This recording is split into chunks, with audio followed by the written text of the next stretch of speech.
Hi అక్క, మీ పేరేంటి అసలు? Daughter of Tirumala Shetty. Okay. ఇవాళ ఒక టాపిక్ గురించి డిస్కస్ చేద్దాం.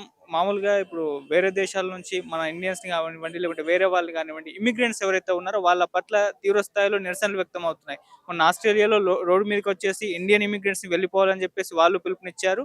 ఆందోళన చేశారు. నిన్న లండన్‌లో 1,50,000 మంది రోడ్డు మీదకొచ్చేసి లండన్ వాళ్ళంతా కూడా ఇమ్మిగ్రెంట్స్ అందరిని కూడా వెళ్ళిపోవాలని చెప్పేసి అక్కడ కూడా లొల్లి పెట్టేశారు. ఈ విధంగా వేరే దేశం నుంచి వస్తున్న ఇమ్మిగ్రెంట్స్‌ని వెళ్ళిపోవాలని చెప్తున్నారు. మరి ఇది ఎలా చూడొచ్చంటారు?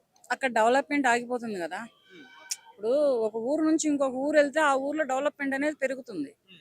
అలాగే మన ఇండియా దేశం నుంచి ఇతర దేశాలకు వెళ్తేనే ఆ దేశాలు అనేవి డెవలప్మెంట్ అవుతాయి. హ్మ్. ఆ దేశాల పేర్లు తెలుస్తాయి, ఆ దేశాల రాష్ట్రాల పేర్లు తెలుస్తాయి, ఆ దేశ ప్రధానమంత్రి, ఆ దేశ ముఖ్యమంత్రి, ఆ దేశ స్ట్రీట్ లీడర్ దాకా అయినా సరే యువతల దేశాలకు తెలుస్తాయి. హ్మ్. ఎందుకంటే ఇక్కడ ఇండియన్ అనేవాడు వెళ్ళి అక్కడ ఉండబట్టే హ్మ్. అక్కడ ఆ దేశం పేరే గాని, ఆ దేశాల్లో ఎన్ని రాష్ట్రాలు ఉంటే అన్ని రాష్ట్రాల పేర్లే కానీ మారుమోగుతాయి. హ్మ్. అసలు దేశాల నుంచే రావద్దు అంటే దేశం డెవలప్మెంట్ ఆగిపోదా? డెవలప్మెంట్ ఆపేసుకుని ఏం చేద్దామని ఫస్ట్ ఫస్ట్ అక్కడ ఆ దేశ ముఖ్యమంత్రి ఊరుకున్నాడా? ప్రధానమంత్రి ఒప్పుకున్నాడా? ఈ ప్రజలు రోడ్డెక్కి బజార్లు ఎక్కడ దీనికి మీ సత్తా మీరు చాటుకోండి, మీకు చేతనైంది మీరు చేసుకోండి, మీ టాలెంట్ మీరు చూపించుకోండి. మీరు మేము మా దేశంలో మాకు స్వతంత్రం కావాలి, మా దేశంలో మేము బ్రతకాలి అనుకుంటే మీ దేశాన్ని మీరు ఉపయోగించుకోండి.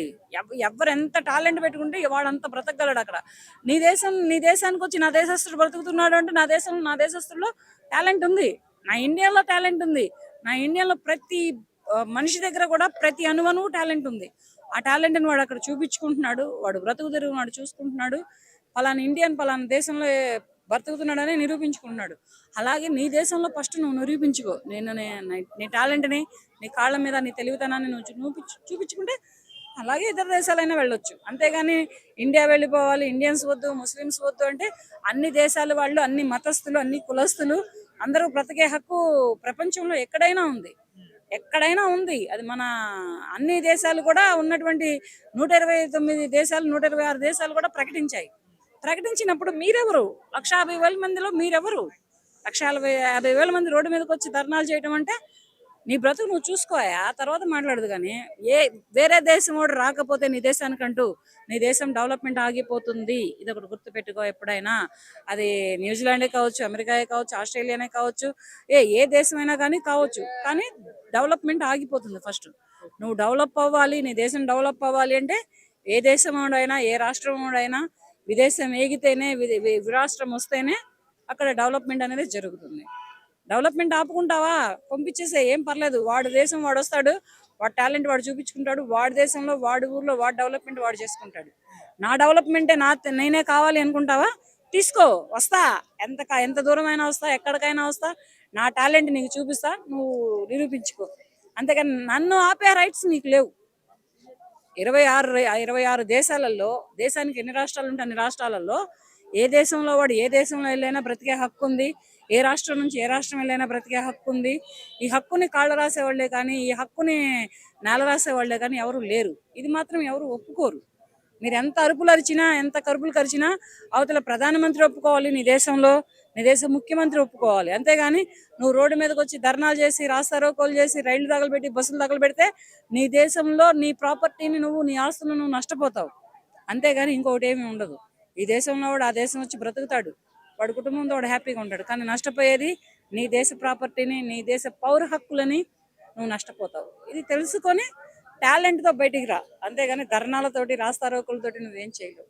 అంటే ఉద్యోగ అవకాశాలు పోతున్నాయి. మళ్ళీ వాళ్ళ కల్చర్‌ని ఇక్కడ తీసుకొచ్చి పెడుతున్నారు. అందుకని చెప్పేసి అక్కడున్న లోకల్స్ ఇబ్బంది పడుతున్నారనే వాళ్ళు రోడ్డు మీదకొచ్చి ధర్నా చేయడం జరిగింది. ఈ విధంగా ఉద్యోగ అవకాశాలు పోవడం, లేకుంటే ఇక్కడి వాళ్ళు అక్కడికెళ్ళి వాళ్ళ కల్చర్‌ని అక్కడ ప్రవేశపెట్టడం ఇది ఎంతవరకు కరెక్ట్ అండి? నువ్వు అక్కడ నీ బిజినెస్ చూపించు.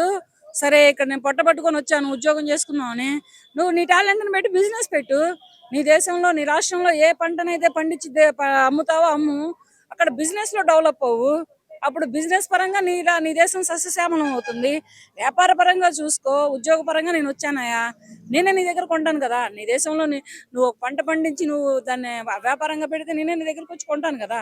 అప్పుడు నీ నీ తిండి నేను తింటున్నట్టే కదా. నువ్వు పండించిన పంటని నువ్వు అమ్ముకుంటే నేను నీ దగ్గర కొనుక్కొని తింటున్నాను కదా. విదేశీయుడినైనా, విదేశీయురాలినైనా నీ రాష్ట్రంలో, నీ దేశంలో నేను వచ్చి బ్రతుకుతున్నాను అంటే నీ పంట నేను తింటున్నా, నా డబ్బుతో తింటున్నా. అది అలా బిజినెస్ పెట్టు, బిజినెస్ లో డెవలప్ అవ్వు, అంతేగాని ఉద్యోగాల కోసం ఒకటి చేతి కింద చేతి నీళ్ళు తాగడం కోసం ఎప్పుడు ప్రయత్నించొద్దు. మేము వస్తాం, మేము ఎక్కడికైనా వస్తాం, ఏ దేశమైనా వస్తాం, ఏ రాష్ట్రమైనా వస్తాం, ఏ గల్లీ సిల్లి మనిషి దగ్గరకైనా వస్తాం. మా టాలెంట్ మాకుంది, నీ టాలెంట్ నువ్వు బిజినెస్ లో చూపించు. కానీ ఇక్కడ కూడా అలాంటి ఉద్యమాలే జరిగాయి. మరి దీనికి మనం మద్దతు తెలిపాం కదా. జయేంద్ర ఉద్యమం కావచ్చు, తెలంగాణ ఉద్యమం కూడా నియామకాల విషయంలో కావచ్చు. ఇప్పుడు మార్వాడి గోపాక్ అని ఒక ఉద్యమం తీసుకొచ్చారు. అంటే మార్వాడి వాళ్ళు ఇక్కడ లోకల్స్ దెబ్బతింటున్నారు. ఇది దానికి అక్కడ కూడా సిమిలారిటీస్ ఉన్నాయి. మరి ఇక్కడ సపోర్ట్ చేసిన వాళ్ళు అది ఎందుకు సపోర్ట్ చేయట్లేదు? ఇక్కడ మన దేశంలో సపోర్టింగ్ ఎక్కువ ఉంది, అక్కడ దేశంలో సపోర్టింగ్ లేదు. కానీ అక్కడ ప్రధానమంత్రి ముఖ్యమంత్రి అనే వాళ్ళు సపోర్ట్ చేస్తున్నారు, దానికి ఎవరు బాధ్యులం కాదు. అక్కడ ప్రధానమంత్రి ముఖ్యమంత్రి ఒప్పుకోకపోతే అప్పుడు వస్తారు బయటికి వీళ్ళు, అదొక లెక్క ఉంటది. కానీ అక్కడ ప్రధానమంత్రి ముఖ్యమంత్రి సైలెంట్ గా ఉన్నప్పుడు వీళ్ళదేముంది? ఇప్పుడు ఇక్కడ మన దగ్గర ఒక ముఖ్యమంత్రి కానీ, ఒక స్ట్రీట్ లీడర్ కానీ, ఒక ఎమ్మెల్యే కానీ, ఒక ఎంపీ కానీ సపోర్ట్ చేస్తే అది మనకు లెక్క వచ్చింది. సపోర్ట్ చేస్తాం చెయ్యము. అక్కడ ఏం జరిగింది అనేది నిజానిజాలు తెలుసుకొని మాట్లాడాలా, అన్యాయంగా ఎందుకు చేస్తాం? ఇప్పుడు ప్రతి ఒక్కళ్ళం బ్రతకడానికి వచ్చాం, అలాగే వాళ్ళు బ్రతకడానికి వచ్చారు. ఎవరు బ్రతుకున్న వాళ్ళని చూసుకున్నాం. కానీ అక్కడ ఏం జరిగింది అనేది అట్ట నిర్ధారణకు వస్తే అప్పుడు చూసుకోవచ్చు ఏదైనా ఉంటే. థ్యాంక్ యూ అక్క.